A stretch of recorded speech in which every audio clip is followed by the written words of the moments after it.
नमस्ते दोस्तों, स्वागत है आपका आज की न्यू वीडियो में। इस वीडियो में अपन एक्सरसाइज नंबर 6.2 के क्वेश्चंस के बारे में बात करेंगे। तो इसी क्रम में अपन बात करेंगे प्रश्न संख्या 1 के बारे में। तो प्रश्न संख्या 1 को छेड़ने से पहले अपन प्रमेय संख्या 6.1 और 6.2 के बारे में डिस्कस करते हैं, क्योंकि दोनों प्रमेय इस एक्सरसाइज में उपयोग होगी, मतलब काम में आएगी। तो प्रमेय संख्या 6.1 और 6.2 के बारे में यदि अपन डिस्कस करें तो देखिए, प्रमेय संख्या 6.1 अपने पास में अपन दो चीज़ों के बारे में डिस्कस करते हैं अभी, जो सबसे ज़्यादा यूजफुल होगी इस एक्सरसाइज में। पहले मैं बात करूँ प्रमेय संख्या 6.1।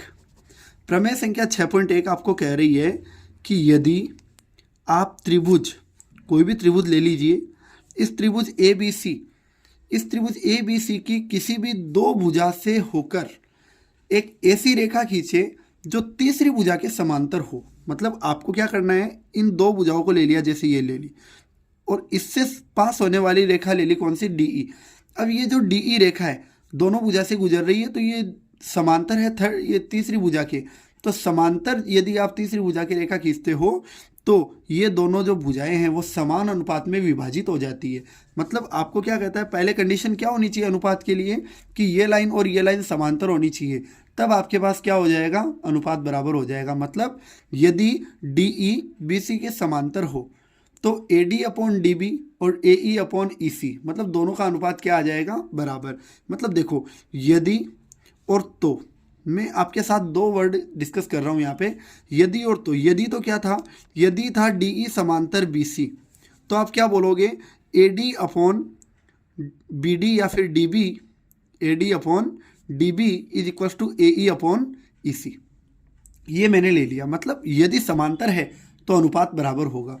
इसी क्रम में मैं बात करूँ प्रमेय संख्या 6.2 की, वो अपने को कहती है कि यदि आप किसी त्रिभुज की दो भुजाओं को एक ऐसी रेखा खींचो दोनों से पास होने वाली कि वो इन दोनों को समान अनुपात में विभाजित करे, तो ये दोनों लाइन ये समांतर होती है। मतलब ये क्या बोल रहा है कि ये जो आप दो भुजाओं से पास होती हुई आप ऐसी रेखा खींचो जो इन दोनों भुजाओं को क्या करे, समानुपाती करे, मतलब समान अनुपात में विभाजित करे। तो ये जो रेखा है समान अनुपात में विभाजित करने वाली, वो तीसरी भुजा के समांतर होती है। मतलब इसमें भी यदि और तो का केस है। इसमें क्या कह रहा है, यदि अनुपात क्या हो, बराबर। मतलब यदि A D upon D B is equal to A E upon E C हो, तो आप क्या बोलोगे कि सर जो डी ई है वो बी सी के क्या हो जाएगा, समांतर। मतलब देखो, कंडीशन क्या थी, कंडीशन है कि यदि समांतर हो तो अनुपात बराबर, 6.1 बोलती है ये बात, और यदि अनुपात बराबर तो रेखाएं समांतर। कौन सी प्रमेय, 6.2। इसको अपन कहेंगे थेल्स प्रमेय। कौन सी प्रमेय, थेल्स प्रमेय, ठीक है। या फिर आधारभूत समानुपातिक प्रमेय, या फिर प्रमेय संख्या 6.1। इसको अपन कहेंगे प्रमेय संख्या 6.2, या आधारभूत समानुपातिक प्रमेय का विलोम, या फिर थेल्स प्रमेय का विलोम। तीनों नाम में से आप बोल सकते हो दोनों को, ठीक है। तो अब अपन बात करते हैं क्वेश्चन नंबर 1 के बारे में। क्वेश्चन नंबर 1 क्या कह रहा है आपको, कि आकृति 1 और 2 में डी ई बी सी के समांतर है, तो ए डी ज्ञात कीजिए। मतलब आपको देखो, दो आकृतियां दी हुई रहेगी कि एक तो दो आकृतियां हैं फर्स्ट एंड सेकंड, दोनों में आपके पास में डी ई बी सी के समांतर है, तो आपको ए डी ज्ञात करनी है। मतलब सर पहले एक बार आप इसकी डायग्राम को देखो, आपको क्या दे रखा है कि ये जो डी ई है इस बी सी के क्या है, समांतर। मतलब समांतर आपको दिया गया है क्वेश्चन में। मतलब यदि की स्थिति में समांतर है तो आप क्या बोलोगे, यदि रेखा समांतर है तो लाइंस कैसे होगी, समान अनुपात में विभाजित। मतलब देखो, मैं बात किया फर्स्ट की, तो फर्स्ट पार्ट में मेरे पास में मुझे क्या मिला, त्रिभुज ए बी सी में, इस त्रिभुज ए बी सी में मैंने देखा डी ई किसके समांतर है, बी सी के। तो डी ई समांतर किसके है, बी सी के है। तो कौन सी प्रमेय यूज करोगे, जब समांतर आपको दिया हुआ हो तो आप प्रमेय संख्या 6.1 यूज करोगे, जिसका नाम है थेल्स प्रमेय। मतलब आप बोलोगे थेल्स प्रमेय से आपके पास अनुपात बराबर हो जाएगा। मतलब A D upon D B is equal A E upon E C, ठीक है। तो A D upon D B या B D is equal to A E upon C E या फिर ई सी, बात सेम है दोनों। अब देखो, मान रखो AD का मान कितना है 1.5, मैंने यहाँ रख दिया। BD का मान कितना है 3 सेंटीमीटर, रख दिया। अब सर AE का मान कितना है 1 सेंटीमीटर, रख दिया। अब EC अपने पास है नहीं, क्योंकि CE AD ये तो ज्ञात करवाई थी अपने को। फर्स्ट में AD ज्ञात करवा रहा है, सेकंड में CE ज्ञात करवा रहा है, ठीक है। देखो इसमें CE ज्ञात करना है और सेकंड में AD ज्ञात करना है। जैसे भी मैनेज हो, आप जो अज्ञात है इसमें वो ज्ञात कर लीजिए बस। तो देखो अब मैं क्या करूँगा, इसको मैं वज्र गुणा करवा दूं। वज्र गुणा करवाने का मतलब है कि इस CE को तो मैं ले जाऊं इधर और 3 को ले जाऊं इधर। तो आप क्या बोलोगे, वज्र गुणा करवाओगे तो 1.5 तो किससे गुणा हो जाएगा, CE से। 1.5 गुणा CE इज इक्वल 1 किससे गुणा हो जाएगा, 3 से, ठीक है। तो बताना CE का मान चाहिए तो 1.5 को इधर ट्रांसफर कर दो। तो 3 को 1 से गुणा किया, 3 आया और 1.5, ठीक है। अब 3 के बट्टे में 1.5 है, तो आपको पता है 1.5 डबल होता है, ये सॉरी 1.5 डेढ़ होता है। डेढ़ का डबल कितना हो जाता है, 3। यदि अभी भी नहीं आता समझ में तो एक काम कर लीजिए, 3 है और 15 है। किसी को कोई दिक्कत, बिल्कुल नहीं सर। तो आप क्या बोलोगे कि सर देखो आपने दशमलव हटा दिया, तो नीचे से 18 ऊपर लगा दो, ऊपर से 18 नीचे लगा दो। दशमलव के बाद एक ही संख्या थी, एक ही डिजिट थी, तो मैंने क्या लगा दिया, 10 लगा दिया। अब 3 का भाग इसमें लगाओगे 5 बार, 5 का भाग इसमें दोगे 2 बार, तो कितना हो गया, ओनली फॉर 2। EC का मान या CE का मान कितना आ गया, 2 सेंटीमीटर। पहला क्वेश्चन अपना कंप्लीट है, पहले का फर्स्ट पार्ट। अब अपन बात करते हैं पहले के सेकंड पार्ट की। तो देखो पहले के सेकंड पार्ट की बात करें तो इसमें भी वही कंडीशन है सर, कौन सी, कि DE किसके समांतर है, BC के। सर समांतर है तो थेल्स प्रमेय, समांतर लाना है तो थेल्स प्रमेय का विलोम। कौन सी यूज करूं मैं, थेल्स प्रमेय। तो थेल्स प्रमेय कौन से त्रिभुज में, ABC में। हमने देखा DE किसके समांतर है, BC के। त्रिभुज ABC में DE BC के समांतर है, तो थेल्स प्रमेय से क्या होगा, AD upon DB AE upon EC, ठीक है। अब देखो इस बार AD का मान ज्ञात करना है। फर्स्ट में आपको CE का मान ज्ञात करना था, स्टेटमेंट में थोड़ा मिसमैच था, आप करेक्ट कर लेना बुक से। इसमें आपको AD का वैल्यू ज्ञात करना है, ठीक है। तो देखो थेल्स प्रमेय बोलती है अनुपात बराबर। अब मान रखो AD का मान तो है ही नहीं सर। BD का मान कितना है, 7.2। ऐसे ही AE का मान कितना है सर, 1.8। ऐसे ही EC का मान कितना है, 5.4। अब सर देखो आंसर किसका लाना है, AD का आंसर लाना है, तो 7.2 को हटा दो, भाग में इधर आ जाएगा गुणा में, तो ये इधर जाके गुणा होगा। तो लो देखो AD है, AD को रख लिया मैंने, तो 7.2 उधर जाके गुणा में चला गया। तो 1.5 बटे 5.4 गुणा किससे हो जाएगा, 7.2 से। अब देखना दशमलव उठा लो एक बार ताकि इजी हो जाए। सर 1.8 को मैंने 18 बना दिया, बोलो ऊपर से 18 हो तो नीचे कितना लगा दो, 10। ऐसे ही 5.4 दशमलव उठाओगे 54 हो जाएगा, नीचे से 18 हो तो ऊपर लगा दो। और 72 है, 7.2 है, 72 बनाओगे तो इसके नीचे कितना लगा दिया, 10। अब देखो कट हो रहा होगा कुछ, सर पहले तो 10 को 10 से कट कर दो, ठीक है।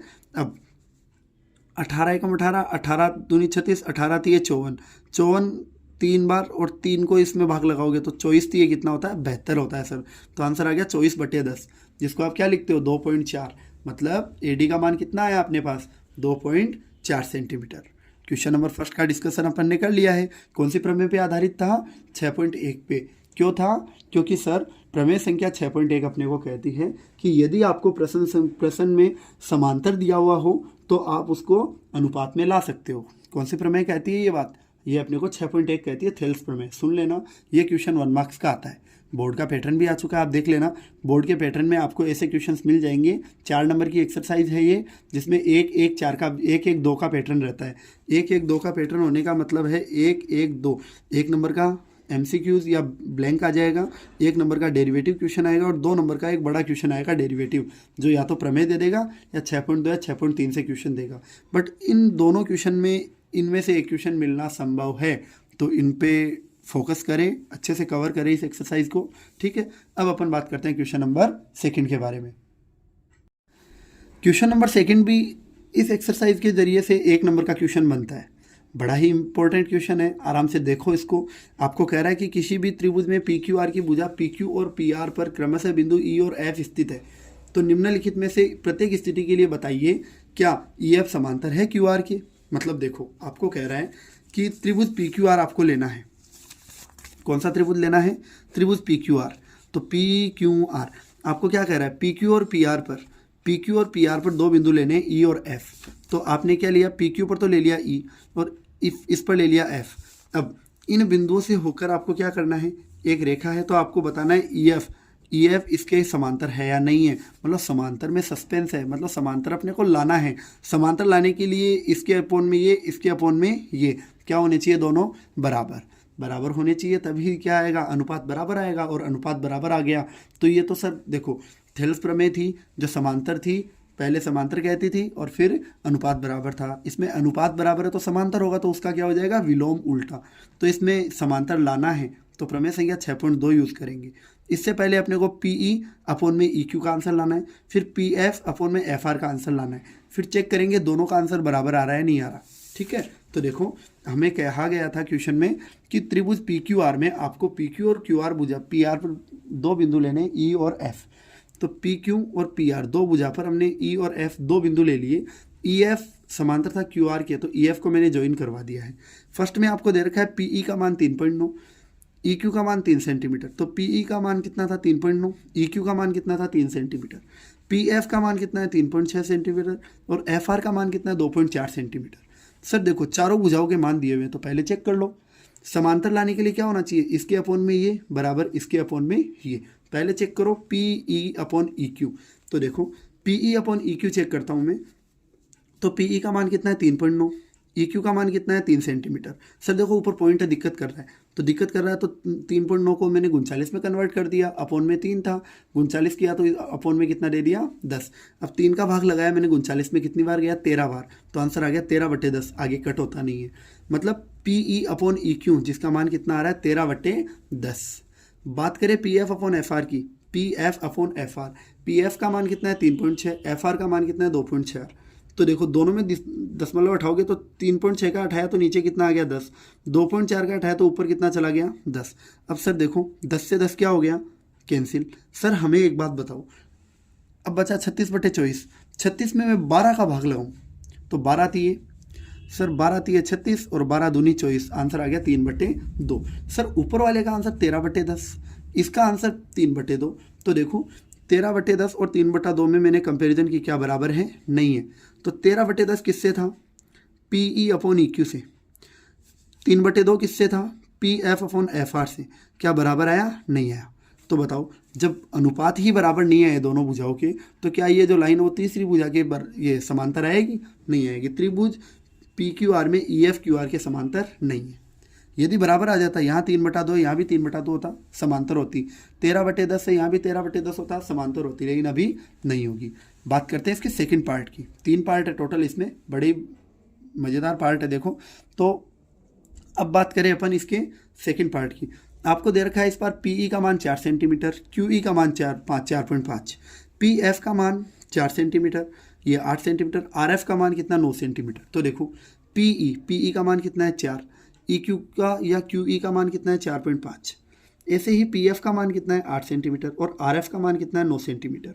सर मैंने चेक किया तो P E upon E Q, P E upon E Q check करो पहले, मतलब 4 के अपोन में 4.5।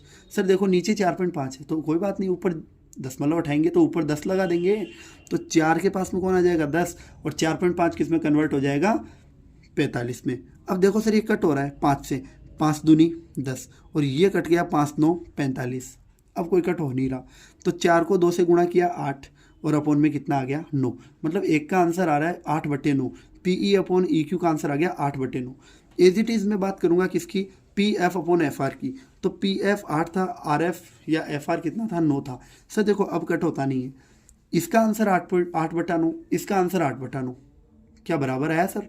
तो देखो मैं क्या बोलूँगा कि सर 8/9 और 8/9 बराबर है, तो ये 8/9 तो किसका था, P E upon E R का, ये क्यू आर का, ये सॉरी ई क्यू का, और ये किसका था 8/9 P F upon R F का। तो सर दोनों मान बराबर आ गए। जब सर अनुपात बराबर आ रहा है मतलब समानुपाती हो गई, तो लाइंस क्या हो जाएगी, समांतर। तो आप क्या बोलोगे, कौन सी प्रमेय, सर अनुपात बराबर आ रहा है, समांतर लाना है, थेल्स का विलोम लाएंगे। तो त्रिभुज पी क्यू आर में थेल्स प्रमेय के विलोम से आप क्या बोलोगे, ई एफ किसके समांतर हो जाएगी, क्यू आर के। इसका सेकंड पार्ट हमने कंप्लीट कर दिया है। अब बात करते हैं सेकंड के थर्ड पार्ट की।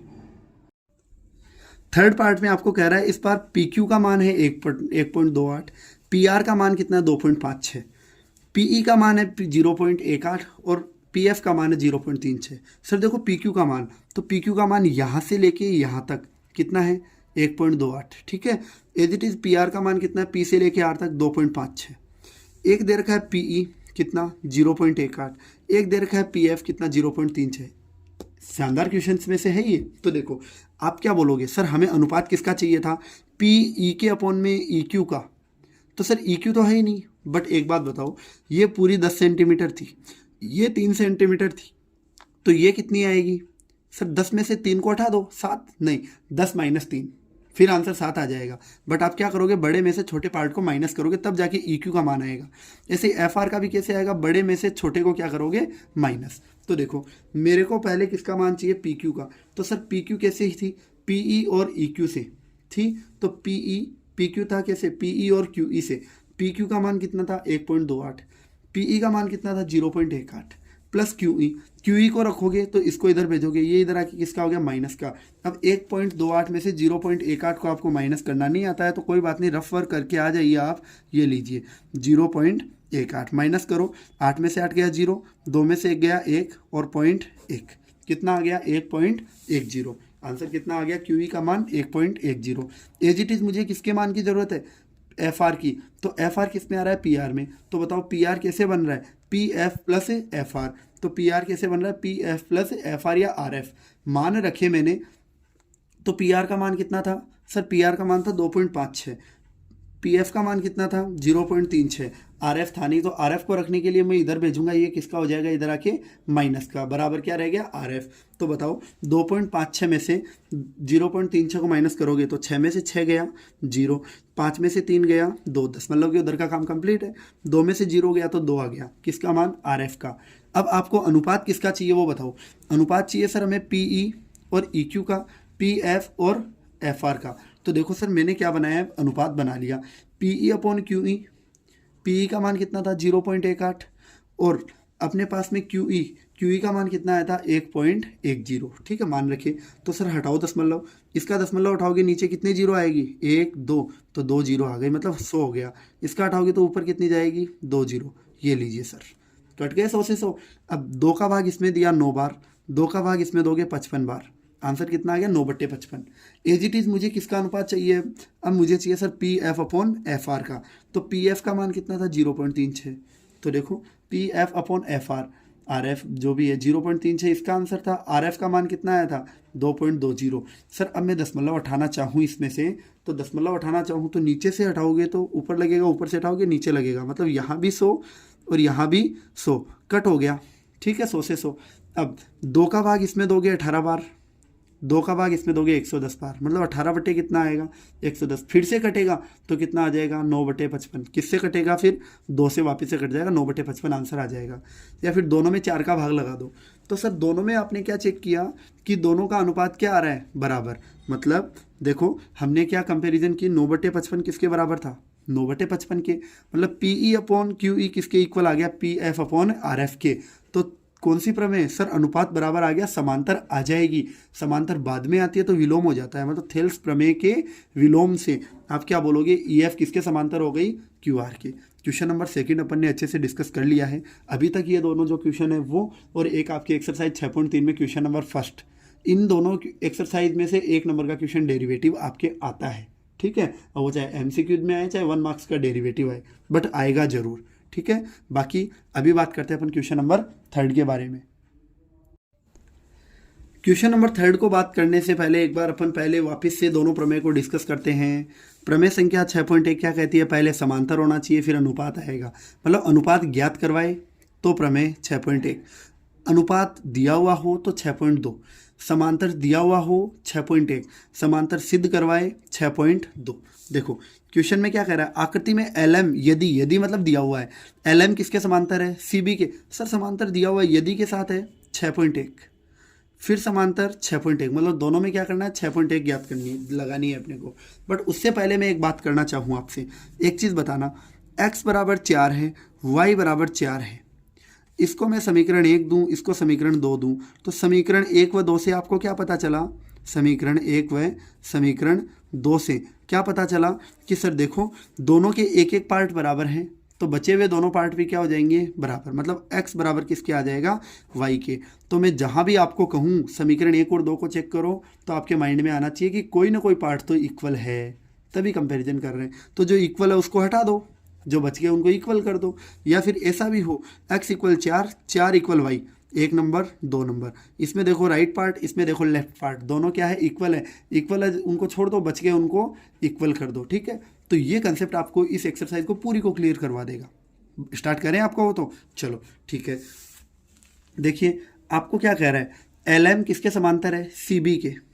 एल एन किसके समांतर है, सी डी के। मतलब आपको दिया हुआ है इस आकृति में एल एम तो समांतर है सी बी के, एल एन समांतर है सी डी के। सर समांतर 2 बार दिया हुआ है, मतलब प्रमेय संख्या 6.1 मतलब थेल्स जो प्रमेय थी वो कितनी बार लगेगी, 2 बार। अब सिद्ध क्या करना है, देखो सिद्ध कीजिए है, तो सिद्ध करने वाले क्वेश्चन का पैटर्न होता है, पहले दिया हुआ लिखो, सिद्ध करना लिखो, फिर प्रमाण लिखो। यदि डायग्राम में इतना दिया हुआ है, आप कुछ एक्स्ट्रा काम करते हो तो आप उसमें रचना का और ऐड कर सकते हो, अदरवाइज रहने दो। तो देखो दिया है क्या कि एल एम सी बी के, एल एन सी डी के दोनों समांतर है। आपको सिद्ध करना है ए के अपॉन में एम, मतलब ए एम के अपॉन में एम बी और ए एल के अपॉन में एल सी, ये हो जाएगा। एक ए एल के अपॉन में एल सी और ए एन के अपॉन में एन डी। बट आपको लाना है ए एम के अपॉन में एम बी, ए एन के अपॉन में एन डी, ठीक है। लेकिन देखो सर एक चीज़ बताओ, ए एम के अपॉन में एम बी तो हम ले आएंगे, लेकिन यहाँ ए बी आ रहा है, मतलब अपॉन में एम बी आएगा, लाना है ए बी। आप चेक करो एम बी छोटा पार्ट है, ए बी बड़ा पार्ट है। आपके पास छोटा पार्ट आएगा, आपको बड़ा पार्ट लाना है, तो रेसिप्रोकल करो, मतलब व्युत्क्रम करो और एक जोड़ दो दोनों साइड में। बात करते हैं, देखो अपन पहली स्थिति दिया हुआ है तो दिया हुआ को लेके हल करते हैं। अपन सबको पता है कि एल एम किसके समांतर था, सी बी के। Sir L M C B के समांतर था, कौन से त्रिभुज में आ रहा है ये, ए बी सी में। कौन से त्रिभुज में, ए बी सी में या ए सी बी में, कैसे भी कर लो आप जैसा चाहो। तो मैंने क्या कहा, त्रिभुज ए सी बी में क्या बताया, एल एम समांतर सी बी। मतलब पहले मैं इसको नहीं देख रहा, ओनली फॉर इसी को देख रहा हूँ। इसमें मैंने चेक किया दोनों रेखाएं, ये दोनों भुजाएं समांतर थी, तो कौन सी प्रमेय लाऊंगा, प्रमेय संख्या 6.1 मतलब थेल्स प्रमेय से। क्या होगा, A M upon M B, A L upon L C, बन गई समीकरण 1। इसको मैंने दे दिया समीकरण 1। ऐसे ही एल एन समांतर किसके थी, सी डी के। तो कौन सी प्रमेय लाओगे, वही कौन सी, प्रमेय संख्या 6.1 थेल्स प्रमेय। लेकिन इसको नाम क्या दूं, ए सी डी। इस ए सी डी त्रिभुज में एल एन किसके समांतर था, सी डी के। ए सी डी त्रिभुज में एल एन समांतर सी डी है, वही थेल्स प्रमेय आएगी। तो थेल्स प्रमेय आके क्या बोलेगी कि A L upon L C बराबर A N upon N D, ठीक है। तो देखो कैसे ले लो आप, RHS पार्ट कैसे, RHS पार्ट। अब दोनों समीकरण जो आई, मैंने आपको कहा आप एक बार दोनों समीकरण में कंपैरिजन तो कीजिए। तो आप क्या बोलोगे, सर कंपैरिजन करने पे तो एक पार्ट इक्वल मिल रहा है, तो कोई बात नहीं, जो इक्वल है उसको हटा दीजिए, जो बच गए उनको इक्वल कर दीजिए। तो क्या बोलोगे, प्रमेय संख्या 6, ये प्रमेय संख्या 1 से हम प्रमेय संख्या 6.1 से ये बात आ गई।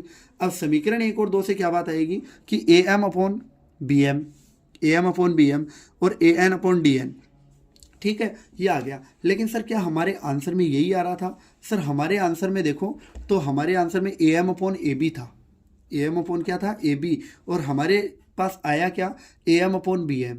मतलब लाना है ए बी, आया है बी एम, लाना है ए बी, आया है बी एम। तो क्या करोगे, उल्टा करो, छोटा पार्ट है आपके पास बी एम है, तो बी एम कौन सा पार्ट है, छोटा। लाना क्या है, ए बी, तो क्या करोगे, बड़ा लाना है। छोटा है बड़ा लाना है, क्या करोगे, व्युत्क्रम करो और एक जोड़ो। तो दोनों पक्षों के हम क्या करेंगे, व्युत्क्रम करेंगे और व्युत्क्रम करके क्या कर देंगे, एक जोड़ देंगे। तो आप क्या बोलोगे कि सर दोनों पक्षों के व्युत्क्रम में एक जोड़ने पर, तो पहले तो इनका व्युत्क्रम करो, A M upon B M है, अब हो जाएगा B M upon A M. A N upon D N है, अब हो जाएगा D N upon A N. क्या करोगे, दोनों में एक जोड़ोगे। तो बताओ एक जोड़ रहे हो, तो अब इसमें +1 है, इसमें +1 है, दोनों का क्या करेंगे, एलसीएम ले लो। एलसीएम लेंगे तो एलसीएम आ गया ए एम, इसके अपॉन में कुछ भी नहीं था, एलसीएम लेना नहीं आता है तो लो, मैंने दोनों के अपॉन में 1 1 लगा दिया, ठीक है।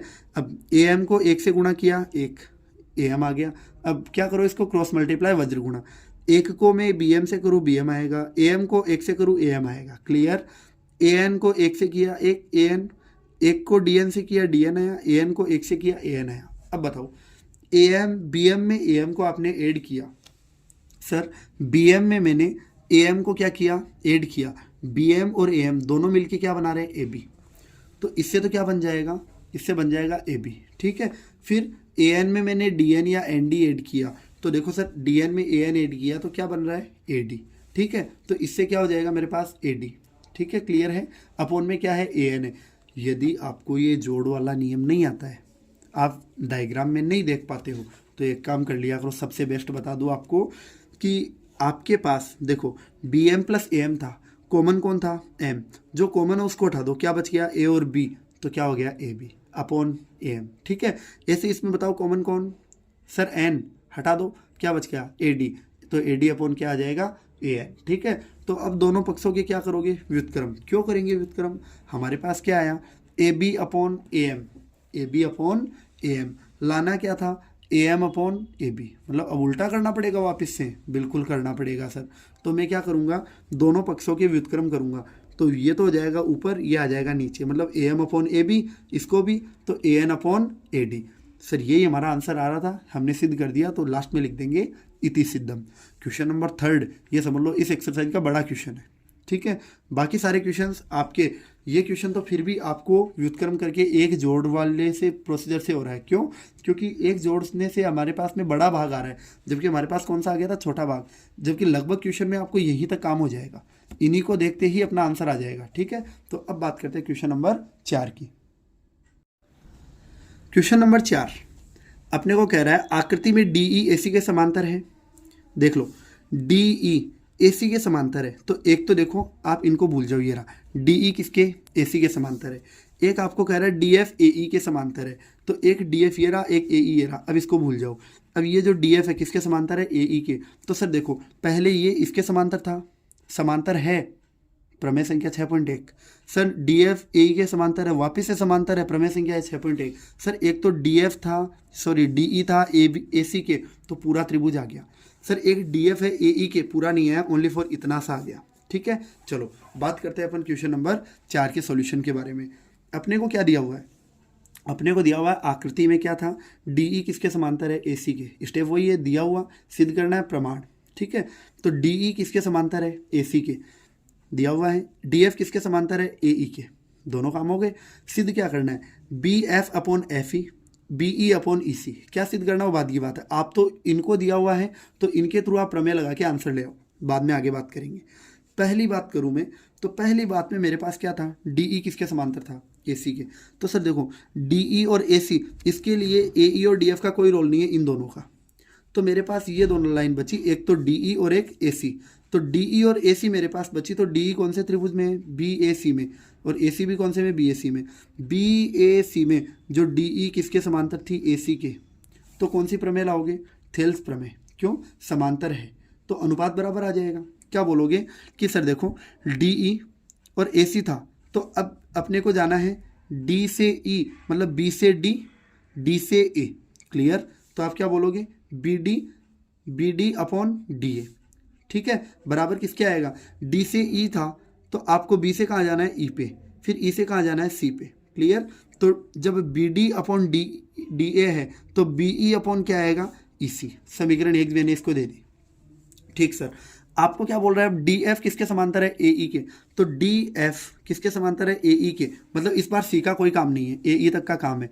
तो आप क्या बोलोगे कौन से त्रिभुज में बी ए ई में, त्रिभुज बी ए ई में मैंने क्या देखा डी एफ किसके समांतर था ए ई के, डी एफ समांतर था ए ई के, तो मैं कौन सी थ्योरम यूज़ करूँगा वही थेल्स प्रमेय यूज़ करूँगा।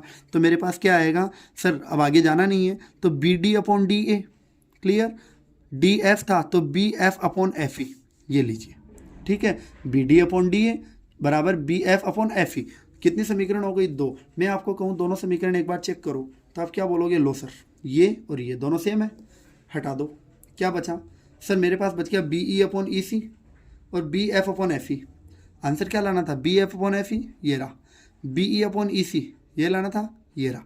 तो ये दोनों पार्ट क्या हो जाएंगे अब इक्वल, किससे समीकरण 1 व 2 की तुलना से। तो समीकरण 1 व 2 से मेरे पास क्या आया B F upon F E बराबर हो गया बी ई अपॉन ई सी से। ये क्वेश्चन नंबर 2 का सॉल्यूशन, ये 4th का सॉल्यूशन अपना हो गया, ठीक है, क्लियर है। अच्छे से, बहुत इजी एक्सरसाइज है, कुछ हार्ड नहीं लेना है। प्रमेय वाले चैप्टर से हार्ड, ये समझ लो, लोग ये कहते हैं कि प्रमेय वाला चैप्टर बहुत ज़्यादा हार्ड है। मैं कहता हूँ प्रमेय वाला चैप्टर जितना इजी है उतना तो शायद कुछ नहीं है। क्यों? क्योंकि प्रमेय यूज़ करो और आप ये चेक कर लो कौन इक्वल है। इक्वल है उनको साइड में कर लो, जो बच के उनको इक्वल कर दो, आपका आंसर आ जाएगा। ठीक है, ऑटोमेटिक ऐसे ही कंसेप्ट आपको यूज़ करने हैं। अब बात करते हैं अपन क्वेश्चन नंबर 5 के बारे में। तो क्वेश्चन नंबर 5 में अपने वो कह रहा है कि आकृति में DE समांतर है OQ के। देखो, DE समांतर है OQ के, DF समांतर है OR के, DF समांतर है OR के। मतलब देखो, ये DE OQ के समांतर थी, DF OR के समांतर थी। तो सर DE और OQ तो आ रहा है इस त्रिभुज में, आ रहा है, DF और OR आ रहा है इस त्रिभुज में। तो कोई बात नहीं, पहले इसको ले लेंगे फिर इसको ले लेंगे। तो देखो समांतर है, यदि आ रहा है तो क्या होगा, समांतर है। प्रमेय संख्या 6.1 लाना क्या है, दर्शाना है आपको EF समांतर है QR के। सर समांतर लाना है, ये क्या बात हुई? इसमें समांतर दिया हुआ है, यहाँ समांतर ला रहा है, तो दिया हुआ है तो 6.1, लाना है तो 6.2। सर दूसरी थ्योरम भी आ गई, प्रमेय दूसरी आ गई 6.2, कोई बात नहीं, लाएंगे। तो एक बात बताओ, इसके और इसके समांतर होने के लिए क्या कंडीशन है? PE अपॉन EQ के बराबर में क्या होना चाहिए? PF के बराबर अपॉन में FR होना चाहिए। तो अभी बना ले इस चीज़ को आपको, हो तो चलो ठीक है। अपने को दिया हुआ क्या है पहले वो बताओ। अपने को दिया हुआ है DE समांतर है OQ के, तो DE समांतर हो गई OQ के, एक DF है OR के। ठीक है, अब आपको लाना क्या है, EF समांतर है QR की, ये आपको सिद्ध करना है, दर्शाना है। ठीक है, आपको अब क्या देना है, प्रमाण। चित्र में कुछ अपन छेड़छाड़ करेंगे नहीं डायग्राम में। तो अब एक बात बताओ, दिया हुआ उसकी तो हेल्प लोगे ना? बिल्कुल लेंगे सर। क्या बोल रहा है, DE समांतर OQ, DE और OQ भूल जाओ सबको, इन्हीं पे ध्यान दो। तो आप क्या बोलोगे कि सर देखो, ये DE किसके समांतर है, इस OQ के। तो त्रिभुज हो गया कौन सा, POQ हो गया। तो त्रिभुज POQ में मैं क्या देखा कि DE समांतर था OQ के, तो समांतर है थेल्स प्रमेय। क्या बोलोगे, समांतर है तो सर अनुपात बराबर PF upon PE upon EQ हो गया। क्योंकि DE था OQ था तो E और Q ले लिया, अब D और O लेना है, तो PD upon DO, PD upon DO दोनों के आगे बराबर, समीकरण 1 से। सर एक भाग हो गया। अब बात करते हैं इसकी, DF समांतर है OR, तो DF समांतर है OR के, कौन से त्रिभुज में, POR। तो P से F जाना है, F से R आना है, P से D आना है, D से O आना है। तो क्या हो जाएगा, अनुपात बराबर, कौन सी प्रमेय के अकॉर्डिंग? सर प्रमेय संख्या 6.1 मतलब थेल्स प्रमेय से। कौन से त्रिभुज में, POR में। तो आप क्या बोलोगे, इसी प्रकार त्रिभुज POR में DF क्या है, DF समांतर था OR के, तो कौन सी प्रमेय लाओगे, थेल्स प्रमेय से। थेल्स प्रमेय से लाए तो हमारे पास क्या आएगा, PF अपॉन FR अपॉन ये बराबर PD अपॉन DA आएगा या नहीं आएगा, PF अपॉन FR बराबर PD अपॉन DO। अब एक चीज़ बता दो, देखो दोनों समीकरण को क्या दिख रहा है आपको। सर समीकरण 1 और 2 से हमने देखा तो देखो दोनों भाग बराबर हैं, दोनों बराबर हैं। तो आपके पास क्या आया, PE upon EQ, PF upon FR दोनों बराबर आएंगे या नहीं आएंगे? बिल्कुल सर बराबर आएंगे। क्यों? क्योंकि दोनों समीकरण में हमारे पास एक एक पार्ट क्या थे, बराबर, तो बचे हुए दोनों पार्ट भी क्या हो जाएंगे, फिर बराबर। ठीक है, अब देखो सर, अनुपात यहीं तक लाना होता तो हम काम कर लेते, समांतर भी लाना है। तो हमारे पास क्या हुआ कि PE अपॉन EQ आ गया। देखो चित्र में अपन वापस से देख के आए डायग्राम में, PE अपॉन EQ आ गया, बराबर में क्या आया, PF अपॉन FR आ गया। PE upon EQ, PF upon FR दोनों के बराबर आ गए, तो इनको ज्वाइन करवाने वाला लाइन कौन है, EF और QR दोनों क्या हो जाएगी, समांतर। कौन सी प्रमेय से? सर अनुपात दिया हुआ है, समांतर लाना है, अनुपात दिया हुआ है, समांतर लाना है। कौन सी प्रमेय कहती है अपने को, 6.2। तो हम क्या कहेंगे कि सर अब हमें ये अनुपात बराबर मिल गया, तो ये EF और QR तो पूरे त्रिभुज में आ रहा था, तो त्रिभुज PQR में मैंने क्या देखा कि सर त्रिभुज PQR में मेरे पास में PE अपॉन EQ था बराबर PF अपॉन FR था, दोनों बराबर आ गए। तो थेल्स प्रमेय के विलोम से आप क्या कहोगे कि सर इनको मिलाने वाली EF किसके समांतर आ जाएगी, QR के। तो EF समांतर हो जाएगी किसके, QR के। ये अपना आंसर आ गया, तो ये कह देंगे अपन इति सिद्धम। ठीक है, क्वेश्चन नंबर 5 अपना कंप्लीट है। अब अपन बात करते हैं क्वेश्चन नंबर 6 के बारे में। तो बात करते हैं इस वीडियो के लास्ट क्वेश्चन के बारे में, फिर अपन नेक्स्ट वीडियो में क्वेश्चन नंबर 7, 8, 9, 10 चारों के बारे में बात करेंगे। एक्सरसाइज 6.2 को खत्म कर देंगे 2 वीडियो में, ठीक है। फिर नेक्स्ट वीडियो में अपन 6.3 के बारे में बात करेंगे। 15 क्वेश्चन 16 क्वेश्चन है उसमें भी, फिर उसकी 3-4 वीडियो अपन बना लेंगे जैसे टाइम मिलता है अपने को। बट आप कंटिन्यू बने रहिए हमारे साथ। देखिए, आकृति में OP, OQ, OR पर स्थित बिंदु ABC इस प्रकार है कि AB तो समांतर हो PQ के, AC समांतर हो PR के, तो दर्शाना है BC समांतर है QR के। सर देखो, यदि इस प्रकार है मतलब आपको समांतर दिया हुआ है, दर्शाना क्या है, समांतर। वही बात आ गई, समांतर है तो प्रमेय संख्या 6.1 थेल्स प्रमेय, समांतर लाना है तो थेल्स प्रमेय का विलोम, दोनों यूज होगी। तो क्वेश्चन नंबर 5 और 6 आपके लिए इंपॉर्टेंट बना कि नहीं बना? बिल्कुल बन गया। क्यों? क्योंकि इस क्वेश्चन में दोनों प्रमेय यूज करवा रहा है, तो ऐसे क्वेश्चन ही कवर करने हैं अपने को। तो देखो, अब बात करें अपन, आपको क्या कह रहा है देख लो आप खुद।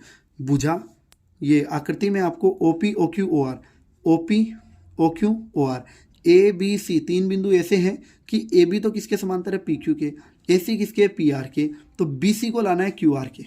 एक बात बताओ सर, समांतर लाना है BC को QR के, तो OB के अपॉन में BQ, OC के अपॉन में CR बराबर होना चाहिए या नहीं होना चाहिए? बिल्कुल। तो अनुपात पे अपने को काम करना पड़ेगा। तो देखो, आपको दे रखा है AB समांतर है PQ के, AB समांतर PQ, AC समांतर PR, ठीक है, ये अपने को दिया हुआ है। सिद्ध करना है BC किसके समांतर है, QR की, मतलब इस भुजा को इसके समांतर करना है। ये दोनों दी हुई है, इसको अपने को लाना है। चलो बात करते हैं। तो त्रिभुज OPQ में मैंने क्या देखा, AB किसके समांतर है, PQ के, AB समांतर है PQ के, तो क्या बनेगा सर, समांतर है तो थेल्स प्रमेय। क्या बोलोगे, OA upon AP, OB upon BQ, दोनों क्या हो जाएगा, बराबर, ठीक है। ऐसे ही मेरे पास AC समांतर है PR के, AC समांतर है PR के, कौन से त्रिभुज में है, AC और PR, OPR में। तो त्रिभुज OPR में मेरे पास AC किसके समांतर आया, PR के, तो क्या बोलोगे, OA upon AP, OC upon CR।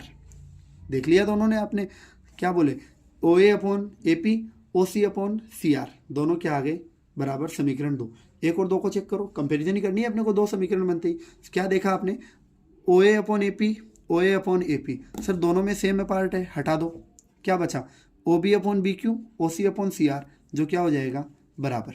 होगा या नहीं होगा? मतलब सर देखो, हमारे पास समीकरण इसमें क्या आया, OB upon BQ, OC upon CR, OB upon BQ, OC upon CR, तो तभी बराबर आ सकता है सर जब प्रमेय ये BC किसके समांतर हो, QR के। तो सर समांतर है नहीं, आप बता दोगे किसके थ्रू, प्रमेय संख्या 6.2, मतलब OB upon BQ, OC upon CR कौन से में आ रहा है, OQR में। तो आप क्या बोलोगे, त्रिभुज OQR में हमने क्या देखा, OB अपॉन BQ बराबर OC अपॉन CR। तो थेल्स प्रमेय का विलोम आपको क्या कहता है कि जब अनुपात बराबर है तो लाइंस क्या हो जाएगी, समांतर। तो आप क्या बोलोगे कि सर BC किसके समांतर आ गई, QR की। यही अपने को सिद्ध करना था, ठीक है। हो गया अपना काम, कर दो इतनी सिद्ध हम फिर, ठीक है। क्वेश्चन नंबर 6 तक अपन ने बात कर ली है। अब नेक्स्ट वीडियो में अपन बात करेंगे क्वेश्चन नंबर 7, 8, 9, 10 के बारे में और एक्सरसाइज फिनिश। बने रहिए हमारे साथ कंटिन्यू। यदि आप हमारे चैनल पे नए हो तो प्लीज़ चैनल को सब्सक्राइब कीजिए, हमारी वीडियो को लाइक कीजिए, प्लेलिस्ट के साथ हर एक वीडियो को आप देख के आइए। आपको 4-5 चैप्टर्स के यहाँ पे वीडियोस मिल जाएंगे बाकी, और आपके लिए कंटिन्यू है, हम टाइम निकाल रहे हैं जैसे तैसे आपके लिए बन पा रहा है। बाकी सपोर्ट आप अपना बनाए रखिए, कंटिन्यू बने रहिए हमारे साथ। बाकी मिलते हैं नेक्स्ट वीडियो में, धन्यवाद।